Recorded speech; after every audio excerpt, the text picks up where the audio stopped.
The message had traveled for 3 weeks across the cold emptiness of space.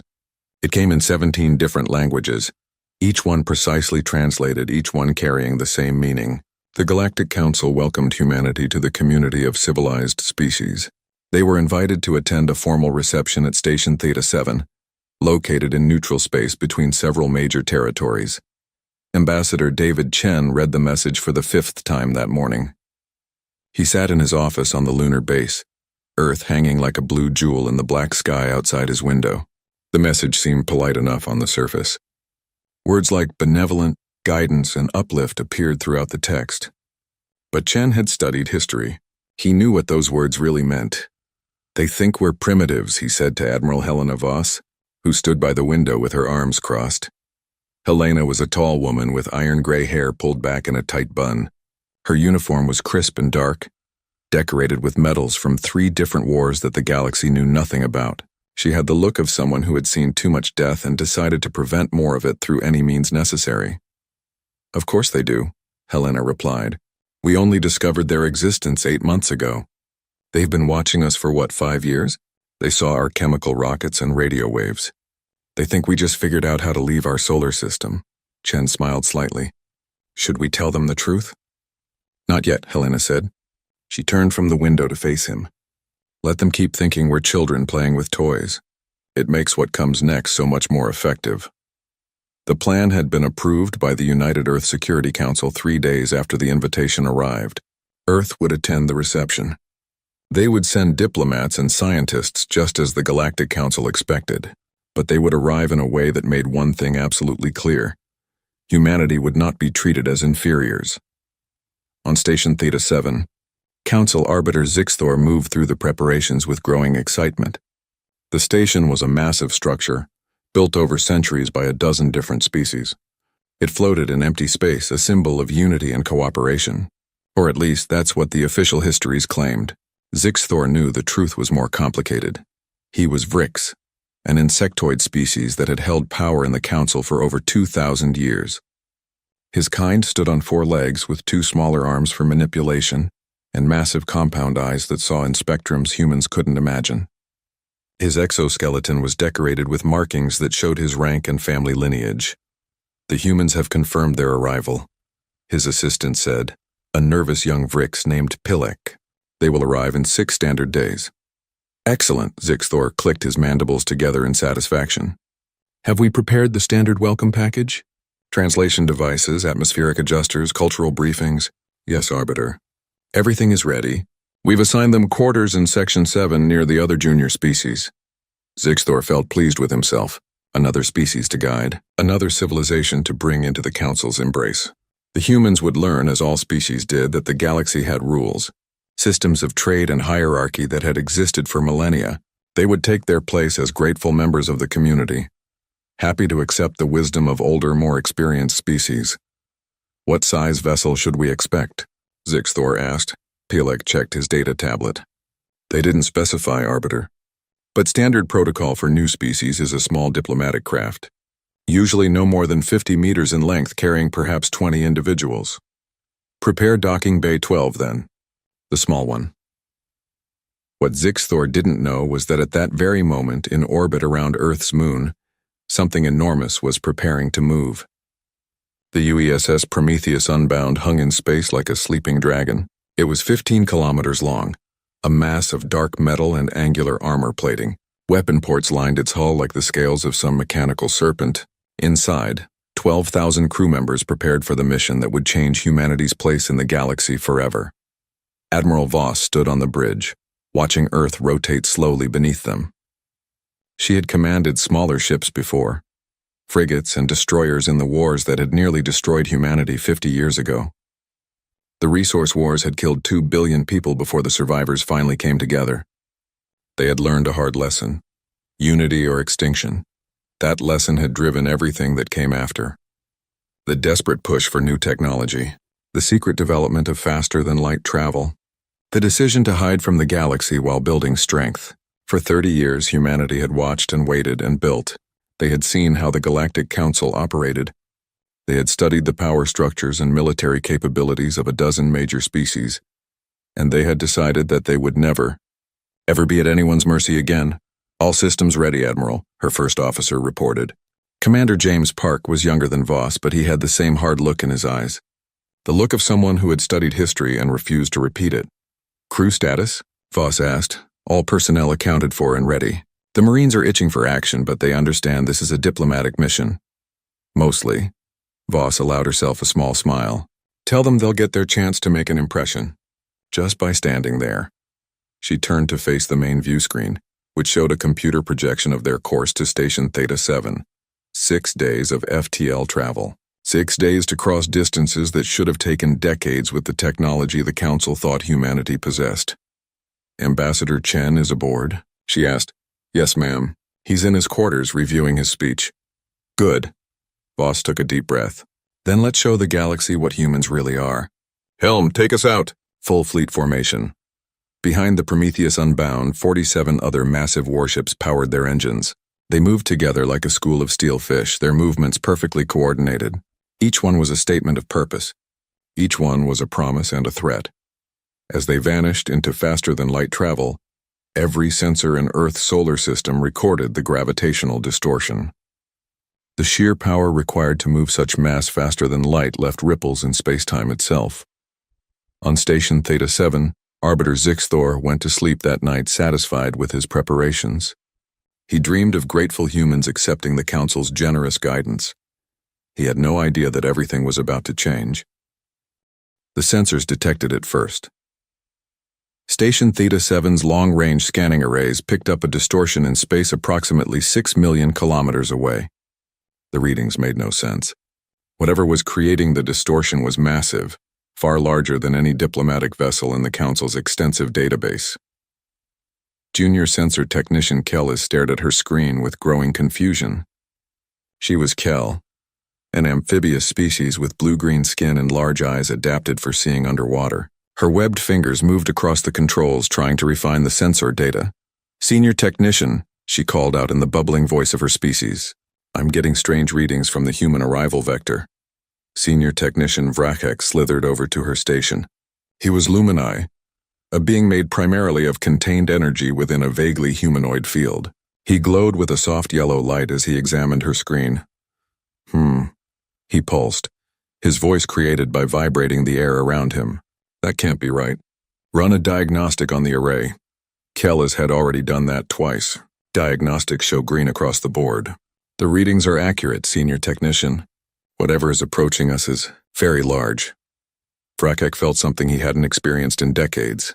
Uncertainty. He had been monitoring space traffic around Station Theta 7 for 40 years. He knew the size and signature of every class of vessel in the galaxy. This reading matched nothing in his experience. Alert the Arbiter, he said quietly. Within minutes, alarms were sounding throughout the command center. Arbiter Zixthor rushed from his quarters, his 4 legs carrying him quickly through the corridors. He burst into the sensor control room, mandibles clicking in agitation. Report, he demanded. Sir, the humans are arriving, Vrachek explained, trying to keep his light from flickering with anxiety. But our sensors cannot get accurate readings. The vessel is large, much larger than expected. And there's some kind of interference preventing detailed scans. Zixthor pushed his way to the main display. What he saw made his blood run cold. The distortion was growing larger, closer, and now the visual sensors were picking up something. It appeared first as a shadow, a darkness that seemed to eat light itself. As it grew closer, details began to emerge. Angular armor plating, massive thruster arrays, weapon ports that looked like the eyes of some ancient predator. The UESS Prometheus Unbound dropped out of faster-than-light travel with a flash of exotic radiation. It appeared at the edge of the system with a gravitational presence that made nearby asteroids shift in their orbits. Station Theta 7's defensive shields flickered and strained against the unexpected gravity well. By the ancestors, Kellis whispered. The ship was enormous. It stretched 15 kilometers from bow to stern, a mountain of metal and technology hanging in space. Its hull was made of something that absorbed sensor waves, creating blank spots in their readings. They couldn't detect its weapon systems. They couldn't scan its interior. They couldn't even get accurate readings of its mass. It was like looking at a void in space, a hole cut out of reality itself. Sir, the vessel is approaching. Vrahek reported, his voice cracking with strain. And it's not slowing down. Zixthor watched in horror as the massive warship continued toward the station at what should have been a reckless speed. Any normal vessel would have dropped to minimal thrust by now, allowing the station's traffic control to guide it to a docking berth. This ship came on like an avalanche, like a predator that had spotted prey. "Hail them," Zixthor shouted. "Tell them to reduce speed immediately." The communications officer, a nervous Vrix named Tikish, opened a channel. "Unidentified vessel, this is Station Theta 7 traffic control. You are approaching at unsafe speed. Please reduce thrust and await docking instructions." For a long moment, there was only silence. Then a voice came through the speakers, clear and calm and utterly unconcerned. "Station Theta 7, this is Admiral Helena Voss of the United Earth ship Prometheus Unbound. We are reducing speed to parking velocity. Please stand by." The ship fired its reverse thrusters. The exhaust wash was visible from the station. Massive plumes of superheated plasma that could have vaporized a small moon. The Prometheus slowed, its momentum gradually bleeding off. But it didn't stop where traffic control expected. It stopped exactly 50 kilometers from the station. Close enough to shake hands as the human expression went. But far too close for any military protocol. The ship's weapons, whatever they were, could strike the station in seconds from that range. Zixthor felt something he had rarely experienced in his long life. Fear. On the bridge of the Prometheus Unbound, Admiral Voss allowed herself a slight smile. The sensor feeds showed the station's defensive systems powering up, their shields strengthening, their own weapons coming online. It was all exactly as predicted. "Excellent positioning, Helm," she said calmly. "Maintain station keeping at 50 kilometers. Commander Park stood beside her, his eyes on the tactical display. "Station is hailing us again, Admiral." "They sound upset." "I imagine they are. Send our formal greetings." "And Commander?" "Yes, ma'am." "Execute atmospheric test procedure 7. Park's eyes widened slightly, then he smiled. "Aye, aye, Admiral." Initiating atmospheric test. Deep in the Prometheus's engineering sections, massive valves opened. The ship's atmospheric recycling system was designed to handle the air supply for 12,000 crew members. It generated oxygen through chemical and biological processes, maintained temperature and humidity, and regularly vented waste gases into space. What the station saw was the Prometheus suddenly expelling massive clouds of superheated gas directly toward them. The exhaust ports glowed orange with heat. Plasma and steam erupted from the ship's sides in controlled bursts. On Station Theta 7, alarms blared throughout every section. "They're venting plasma," someone shouted. "Evasive action." "Belay that!" Zixthor commanded, though his voice shook. He watched the readouts carefully. The venting was controlled, precise. None of the exhaust was actually on a collision course with the station. It would dissipate long before reaching them. But the message was clear. The Prometheus was showing them what it could do. The heat radiating from those vents could melt armor. The pressure could rupture hulls. And this was just their environmental systems. Another message came through from the human ship. "Station Theta 7, this is the Prometheus. Please excuse our routine maintenance procedures. We've been in transit for several days and needed to cycle our atmospheric systems. We hope we didn't cause any alarm." The voice was Admiral Voss again, and Zixthor could hear the smile in her words. She knew exactly what she had done. This wasn't maintenance. This was a demonstration. "Shall I respond, Arbiter?" Tikish asked quietly. Zixthor stared at the massive warship floating in the darkness. He thought about the peaceful diplomatic meeting he had planned. He thought about the prepared speeches about galactic harmony and cooperation. He thought about all the assumptions he had made about these primitive humans. "Yes," he said finally. "Tell them they are welcome to Station Theta 7, and prepare for their delegation to come aboard." "What docking bay should I assign them, sir?" Zixthor watched as the Prometheus rotated slowly, its hull bristling with systems he couldn't identify. "Give them the main diplomatic hangar. The one designed for council warships, because that's what this was. Not a diplomatic vessel, not a scout ship. This was a warship, designed and built for combat. And the humans had brought it to first contact like a calling card. In the sensor control room, Kellis noticed something else on her displays, a faint distortion, barely visible in the background radiation. She adjusted her sensors, trying to get a clearer reading. "Senior technician," she said hesitantly, "I think there might be something else out there." "Multiple somethings," But they're even harder to detect than the Prometheus. Vrachek looked at her readings and felt his light dim with dread. Don't report that, he said quietly. Not yet. But sir, not yet, he repeated firmly. Because if what he suspected was true, the Prometheus wasn't alone. And that thought was more terrifying than anything he could imagine. The diplomatic shuttle from Station Theta 7 looked like a toy as it approached the Prometheus Unbound. Inside the small craft, Arbiter Zixthor sat with his delegation, trying to maintain his composure. Around him were representatives from the major council species, 2 more Vrix officials, 3 Lumine diplomats, and 4 Kel scientists. Remember, Zixthor said, his mandibles clicking nervously, we are here to welcome them into galactic society. We must show them patience and understanding. They are young, impulsive. They don't understand proper protocols. One of the Lumini, a senior diplomat named Luxara, pulsed with skepticism. That ship suggests they understand quite a lot, Arbiter. It's just a ship, Zixthor insisted, though he didn't believe his own words. Large, yes, but size isn't everything. Our technology is far more refined. The shuttle pilot, a young Kel named Miposh, guided them toward the docking bay that the humans had designated. As they approached, he couldn't help but notice the scale of everything. The docking bay opening was massive, large enough to swallow their shuttle 10 times over. The hull plating showed signs of scoring and repair, evidence that this ship had seen combat. The shuttle settled onto the deck with a gentle bump. Through the viewports, they could see the cavernous interior of the hangar bay, and waiting for them, a formation of humans. Atmosphere reading as breathable, Miposh reported, checking his instruments. Then he paused, his large eyes widening. Wait, the oxygen content is very high. 21%. That's more than triple our standard. Zixthor felt a chill run through his exoskeleton. Can we breathe it? Yes, but not comfortably. I recommend we use respiratory assistance. The delegation fitted themselves with small breather devices that would filter and adjust the air they inhaled. The devices were designed for short-term use in hostile environments. The message was already clear before they even left the shuttle. This was not a comfortable place for them. The ramp lowered, and Zixthor led his delegation out onto the deck of the hangar bay. Immediately he felt the difference in the air. It was thick, rich with oxygen. Each breath felt like inhaling fire. The breather device helped, but he could already feel his system struggling to process the excess oxygen. His thoughts felt slightly fuzzy, his movements a fraction slower.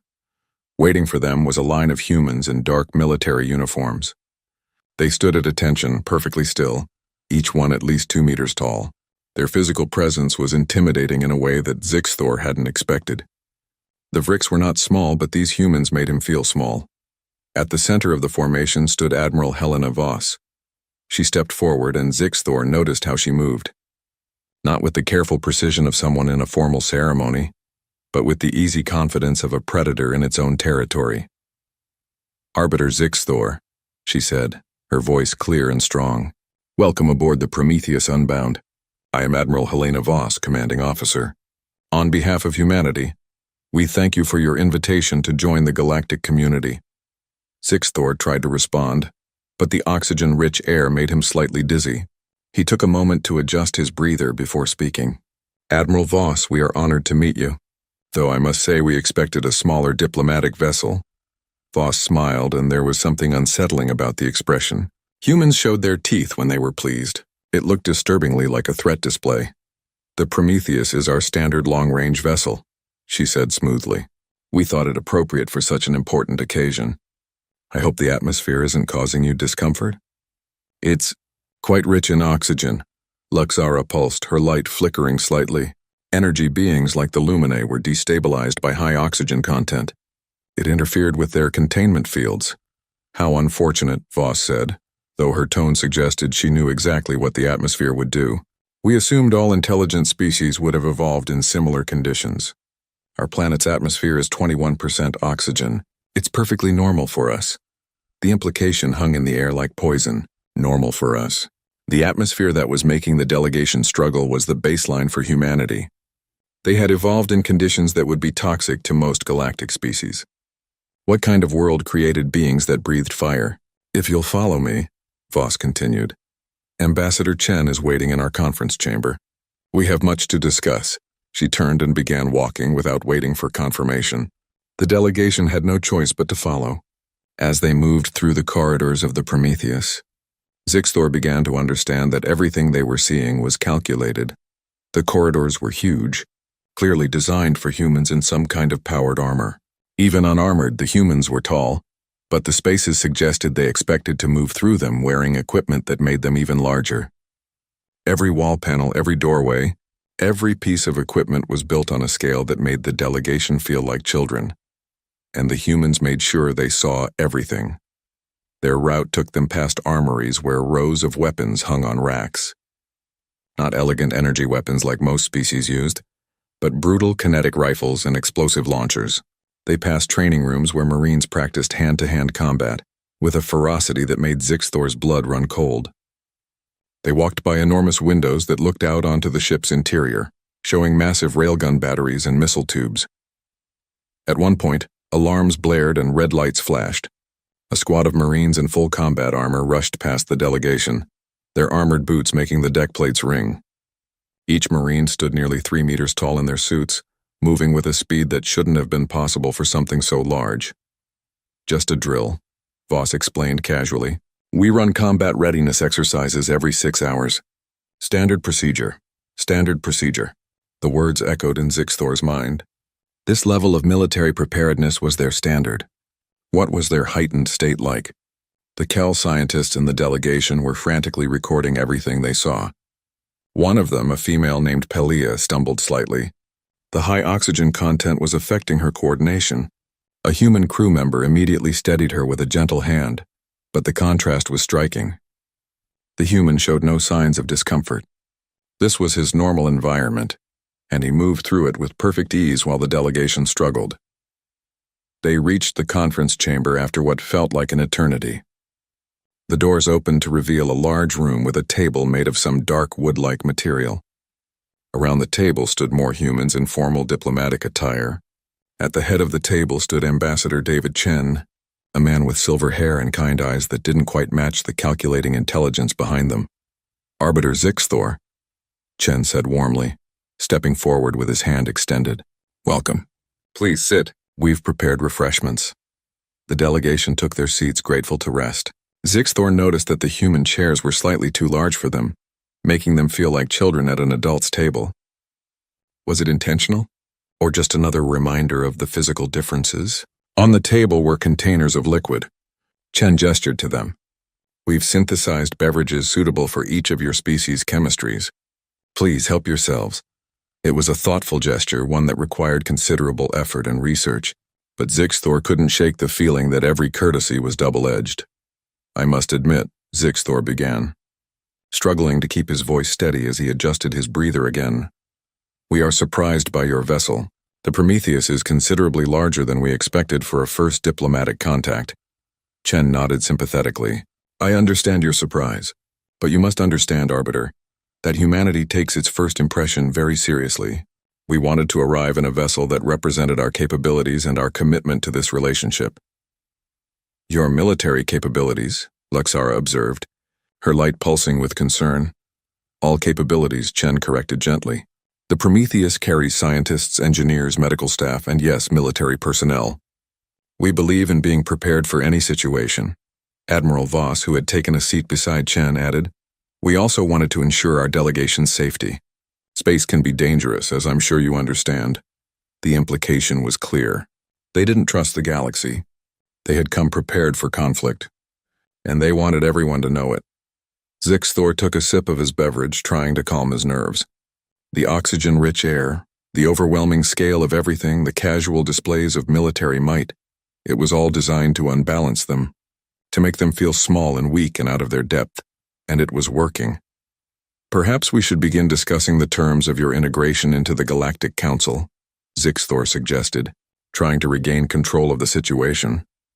Chen smiled, that same unsettling display of teeth. Of course.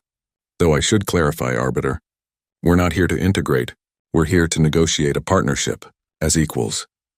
The word hung in the air like a challenge. Equals. And in that moment, Zixthor realized that everything he had assumed about this meeting was wrong. Arbiter Zixthor's mandibles clicked in what might have been amusement or irritation. Equals, he repeated, tasting the word.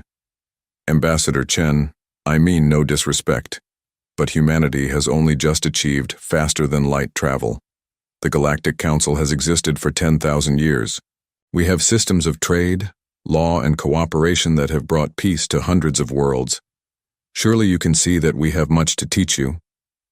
Ambassador Chen leaned back in his chair, his expression pleasant but unreadable. We appreciate your experience, Arbiter, but I think you may have some misconceptions about humanity's capabilities. Misconceptions? Luxara pulsed, her light flickering with confusion. You only made first contact with us 8 months ago.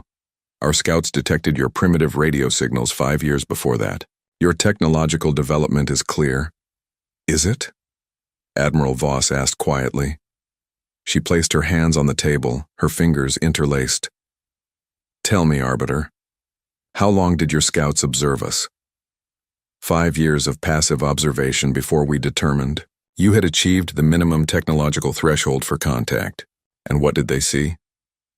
Zixthor felt uncertain about where this was going, but he answered. Chemical rockets, nuclear fission, radio communications, primitive computer systems, the standard markers of a pre-FTL civilization.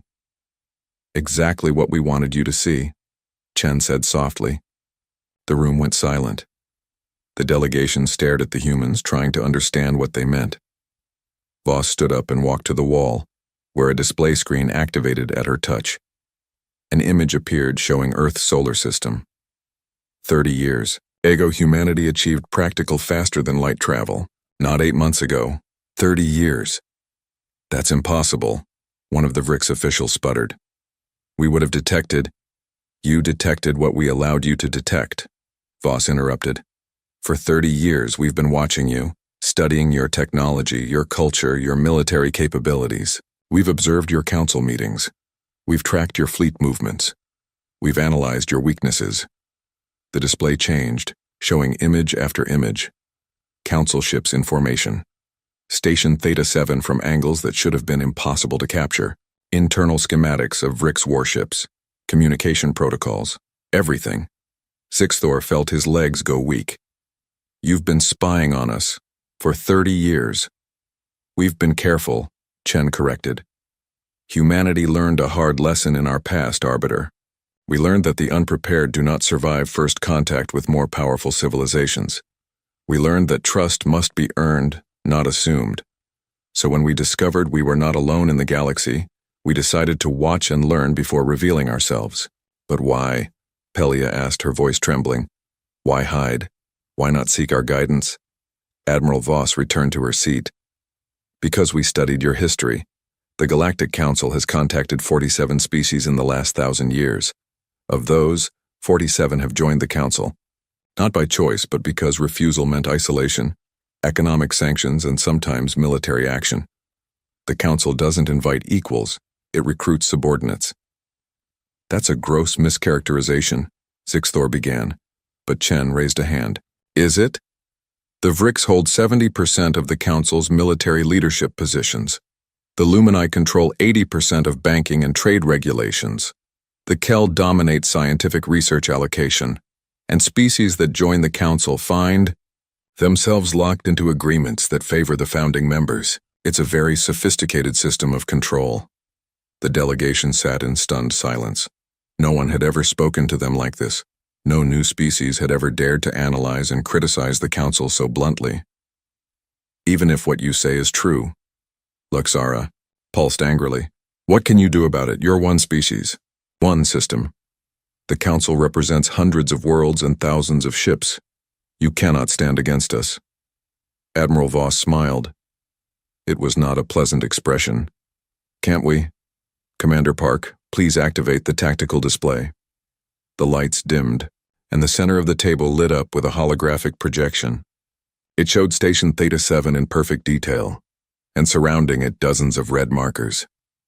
What you're seeing, Voss explained calmly, are the 47 additional Titan-class warships that have been in this system since before we arrived. They've been running silent, using the same stealth technology that prevented you from getting accurate scans of the Prometheus. Each one is identical to this vessel. Each one is fully armed and ready for combat. Zixthor stared at the display. 47 ships. 48 including the Prometheus. He thought about the size of the vessel they were currently on. He thought about its weapon systems that they still couldn't scan. He thought about what 48 such ships could do to the station. They could destroy it in minutes. "This is a threat," he said, his voice barely a whisper. "This is a statement of capability."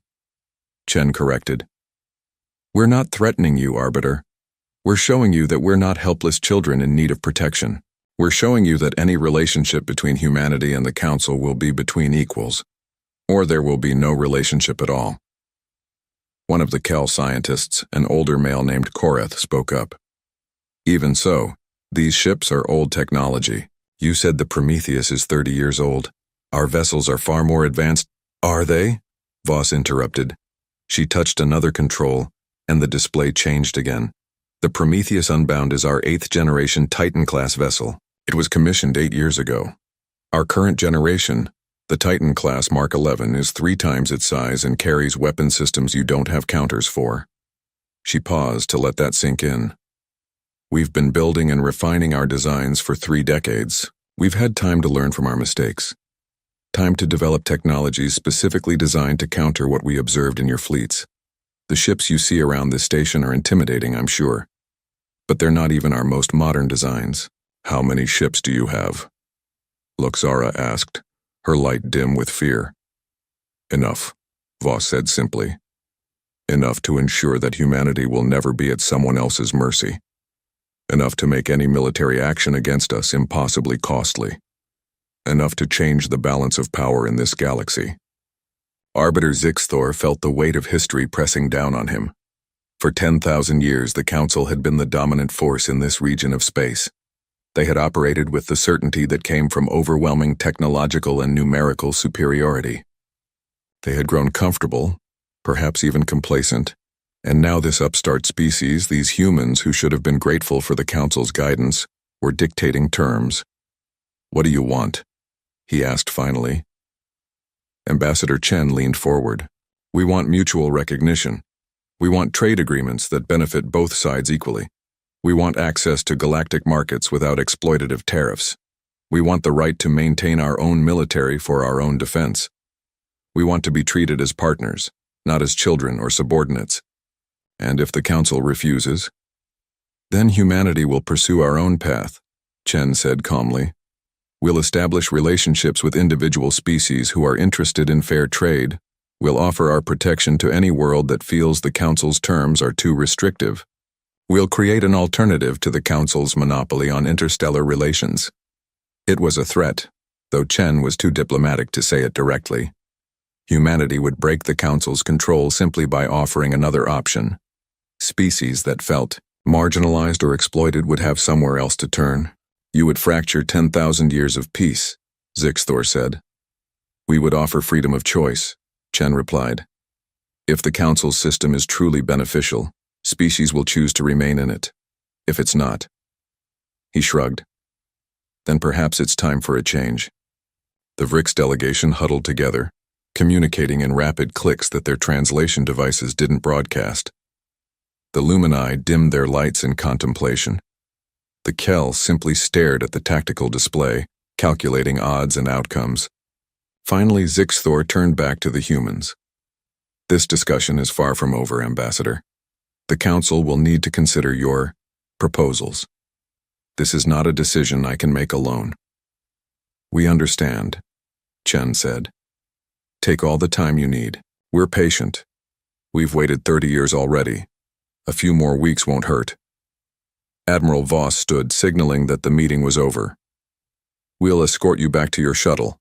And Arbiter, one more thing." "Yes?" "The Prometheus will remain at this station until we receive the Council's response. We want to ensure that our message is clear and that there are no misunderstandings about humanity's position." Zixthor understood. The massive warship would sit there, a constant reminder of humanity's military power, a symbol visible to every ship that entered or left the station. Everyone in the galaxy would soon know that humanity had arrived, and they had arrived as a force to be reckoned with. As the delegation made their way back through the ship's corridors, still struggling with the oxygen-rich atmosphere, Pelia whispered to Korath, "They've changed everything. The Council will never be the same." "No," the old scientist agreed quietly. "It won't." Behind them, Admiral Voss and Ambassador Chen stood in the conference room, watching the delegation leave on the monitors. "Do you think they'll accept our terms?" Chen asked. Voss considered the question. "Some will, some won't, but it doesn't matter. We've made our point. From this day forward, species will know there's an alternative to the Council's way, and that's all we needed to do." News traveled fast in the galaxy. Within 3 days, every major species knew about the humans and their fleet of massive warships. The images captured by Station Theta 7's sensors spread through communication networks like wildfire. The Prometheus Unbound floating in space, dwarfing everything around it. The tactical display showing 48 such vessels surrounding the station. The recordings of Admiral Voss calmly explaining humanity's 3 decades of secret observation. The Galactic Council convened an emergency session on their homeworld of Vrixtar. The council chamber was ancient, built when the galaxy was young and full of mystery. Representatives from every member species gathered in the circular room, each in their designated section. The air hummed with tension and fear. Arbiter Zixthor stood at the center podium, his mandibles clicking nervously as he delivered his report. Around him, the council reacted with emotions ranging from outrage to terror. "They demand equality," High Counselor Vexmore shouted, his exoskeleton bristling with anger. "They who have one world and one system. We should mobilize the fleet immediately and teach them the cost of such arrogance." Several Vrix representatives clicked their mandibles in agreement, but others remained silent, remembering the images of those massive human warships. Prime Lumina Kreath, leader of the energy being contingent, pulsed with caution. Counselor Vexmore speaks from anger, not wisdom. "Have we forgotten what we saw? Those ships are unlike anything in our databases. We don't know their full capabilities. We don't know how many more they have. An aggressive response could be unwise. They've been spying on us for 30 years, another Vrix official protested. "They've violated every principle of peaceful first contact." "Have they?" Kill Representative Mirok asked quietly. The amphibious scientist had been reviewing the data continuously since returning from the Prometheus. "They observed, yes, as our scouts observed them. The difference is they did it more effectively. That's not a violation. That's just better intelligence gathering." The chamber erupted in argument. Species that had felt marginalized by the Council's power structure saw an opportunity. Those who benefited from the current system wanted to crush this threat before it grew. The debate raged for hours, but while the Council argued, something else was happening across the galaxy. In the Outer Rim territories, small species who had joined the Council out of necessity rather than desire received quiet messages from Earth. Offers of trade agreements with no restrictive tariffs, promises of protection from their larger neighbors, technology sharing on equal terms. The messages were simple and direct. Humanity offered an alternative. The first to accept was the Kesh, a reptilian species from a mineral-rich system that had been slowly squeezed by Council trade regulations. Their ambassador met secretly with human representatives on a neutral station. Within a week, they had signed a mutual defense treaty. Then came the Dornak, an insectoid species tired of paying tribute to Vrix overlords. Then the Silith, the Grenek, the Pax, one by one, smaller species began defecting from the Council's sphere of influence to join what was being called the Earth Alliance. On Station Theta 7, Admiral Voss monitored these developments from the bridge of the Prometheus. Her first officer, Commander Park, stood beside her, reviewing status reports. "We're up to 40 species now, Admiral," he said. 40 species have either signed treaties with us or requested negotiations. The Council is losing control faster than anyone predicted. Voss nodded slowly. They built their system on the assumption that they were irreplaceable. That species had no choice but to join them. We've proven that assumption wrong. The Vrix are calling for military action. Our intelligence suggests they're mobilizing their fleet. "Let them mobilize," Voss said calmly. "They'll find that attacking us means attacking all our treaty partners as well. Even the Council isn't prepared for a war on that scale. She was right. When the Vrix High Command reviewed the strategic situation, they realized with growing horror that any attack on humanity would trigger defense pacts with 40 other species spread across dozens of systems. The logistics alone made such a war nearly impossible. And they still didn't have accurate intelligence on human military capabilities. The Vrix fleet remained at high alert, but made no aggressive moves. 3 weeks after the initial contact, the Galactic Council sent their formal response. It came not as a demand or an ultimatum, but as an invitation to negotiate. Humanity had forced them to the bargaining table as equals. The negotiations took place on neutral ground, a station at the edge of known space. Ambassador Chen led the human delegation, with Admiral Voss present as a reminder of humanity's military strength. Across from them sat representatives from the major council species, their expressions ranging from resigned acceptance to barely concealed anger. The treaty that emerged was revolutionary. Earth would not join the Galactic Council as a subordinate member. Instead, the Council and the Earth Alliance would exist as parallel organizations, with formal recognition of each other's sovereignty. Trade would flow freely between them. Military forces would respect each other's territories. Disputes would be resolved through arbitration, not force. It wasn't perfect. There were species on both sides who hated the agreement, but it was workable, and it prevented a war that neither side could be certain of winning. On the day the treaty was signed, Admiral Voss stood on the bridge of the Prometheus one last time before the fleet's departure. Around her, the 48 Titan-class warships prepared to return to their patrol routes. Some would return to Earth. Others would establish bases in allied systems throughout the galaxy. "Helm," she said quietly. "Set course for Earth. It's time to go home." "Aye, Admiral." As the ships powered their FTL drives, Voss allowed herself a moment of reflection. She thought about the wars that had nearly destroyed humanity a century ago. She thought about the hard lessons learned in blood and fire. She thought about the decision, made 30 years ago, to hide and build and prepare rather than rush out and meet the galaxy as naive children. It had worked. Humanity had secured its independence, its right to exist on its own terms, its place among the stars as equals, not supplicants. But Voss was also a realist. She knew this was just the beginning. The galaxy was vast and full of dangers they hadn't yet encountered. There would be other challenges, other threats, other species who saw humanity as prey rather than partners. "Commander Park," she said. "Yes, Admiral?" "When we return to Earth, I want you to work with the shipyards. I want production of the Titan Mark 11 accelerated, and I want design started on the Mark 12. Park smiled slightly. "Planning for the future, Admiral?" "Always," Voss replied. "We've proven we can stand as equals. Now we need to ensure we stay that way." The Prometheus Unbound vanished into faster-than-light travel, its gravitational wake causing nearby stars to flicker. Behind it, the other ships followed in perfect formation. They moved like a school of mechanical sharks, graceful and deadly.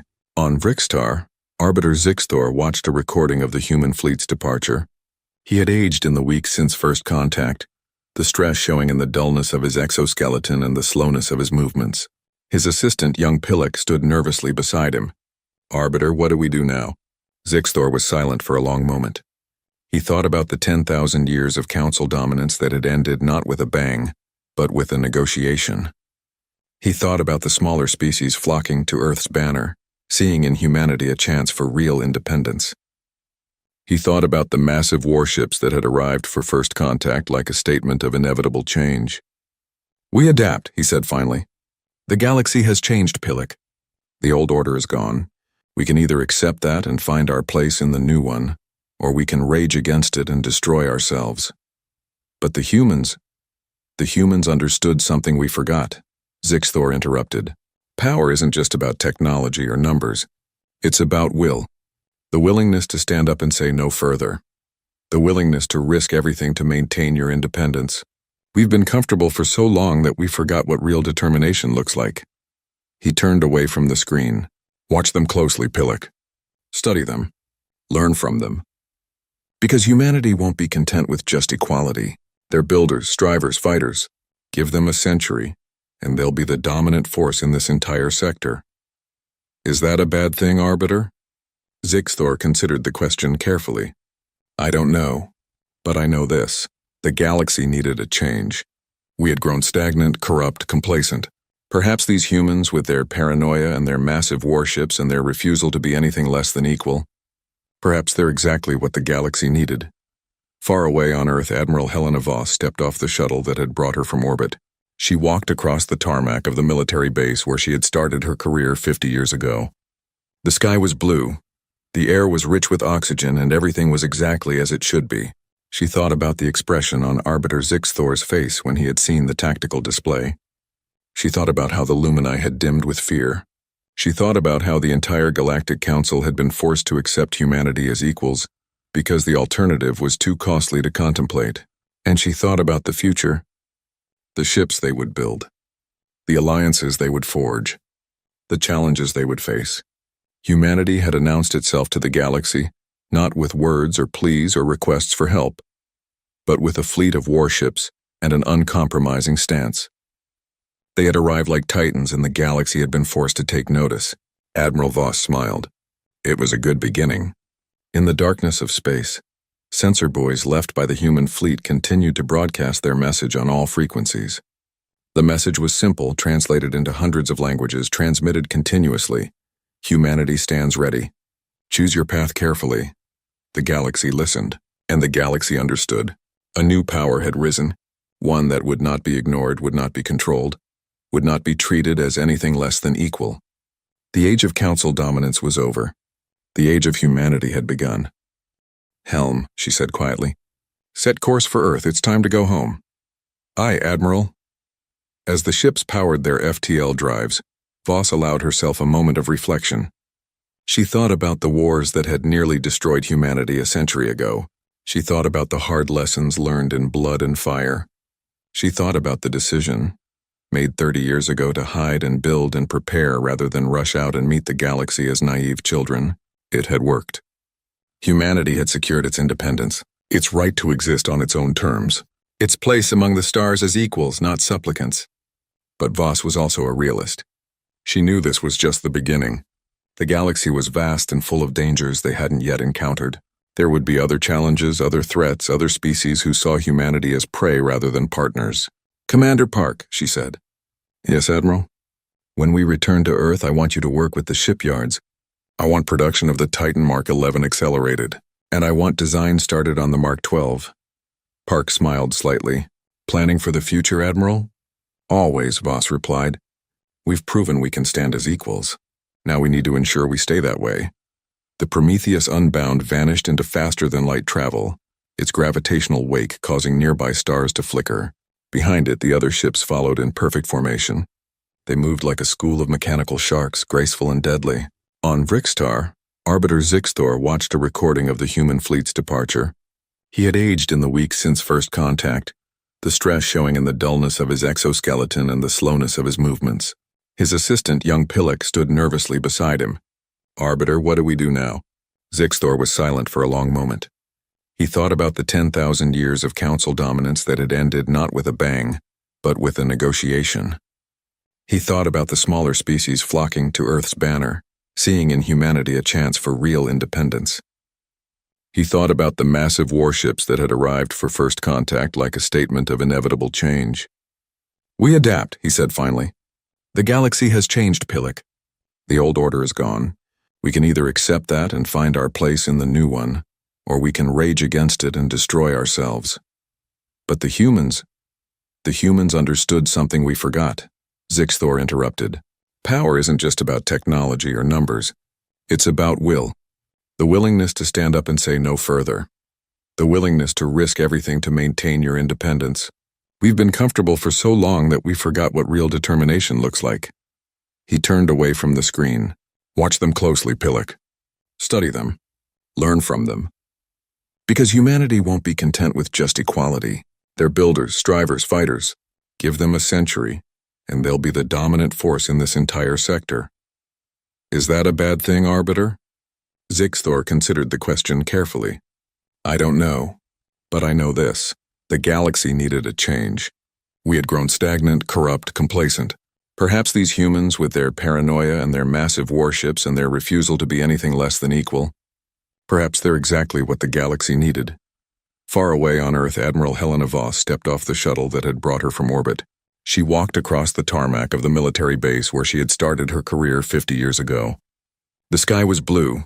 The air was rich with oxygen, and everything was exactly as it should be. She thought about the expression on Arbiter Zixthor's face when he had seen the tactical display. She thought about how the Lumini had dimmed with fear.